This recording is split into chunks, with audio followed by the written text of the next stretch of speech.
Sheikh, one of the things I see that whenever you release something, like the way it's marketed is amazing, the kind of product that you create. Do you have some sort of formula for the way you kind of create your products? So what I would recommend, so there's two things that I focus on when building a product. Number one is I look at where do I inherently focus my attention on. So what books what are the last 10 books that I read? And I might find, hey, there's a theme going in those books. Or maybe the last 50 books that I read, there's a theme there. And with those themes, I realize, hey, I really care about this topic. I'm really studying naturally, organically. So if I do a class on this topic, it's going to be good because I already love this topic in the first place. So first tip that I would give is focus on a topic that you really are naturally inclined to, and then it'll show when you do the marketing that you are genuinely excited about it. The other thing that I try to match up is just because you're excited about something doesn't mean the community is excited about it. So if I'm like, I love thermodynamics, I want to teach you guys thermodynamics, nobody cares. People, there might be like some aunties want to get, their daughters married or something like that. They don't care about your thermodynamics.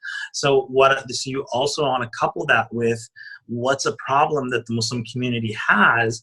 And if there was a red button, that if you press the red button, it would solve their problem, you want to sell the red button.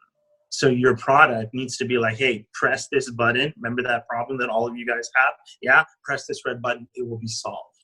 So you want to combine those two things. This is what I love to do, and hey, I see a problem that you guys got, and from what I love, if you press this red button, it will be solved. Let me sell to you this red button, or how to press the red button in a service type business. I mean, it's quite interesting what you mentioned, because I remember with something like Visionaire, in 2008, when you came down for the launch in the UK, between the 2 weekends of breach of covenant, we were like, what are we doing during the week, Sheikh? And you said, well, I'm going to Scotland or something, right? And I said, okay, who are you going with? And you said, well, I'm going alone. I was like, well, this guy is weird, right? Like, why is he going Scotland alone? And then I realized many years later that basically you were doing Visionaire on your own, like, for years before you released it. Like, tell us a little bit about that, because today we have like the opposite mentality. I learned something, right? I'm going to make a course, I'm going to sell it, I'm going to go for it, right? But with Visionaire, it was very different. So that's kind of what I was saying about something that you care about over many years, or something that, there's a trend. Visionaire was something very dear to my heart that I've been doing for like last 15 years, maybe even longer than that, on my own for many of those years. And at some of those locations, I might get lonely in the isolation, and I go, I wish there could be some people that could be here with me, and for me to, go through this program with them.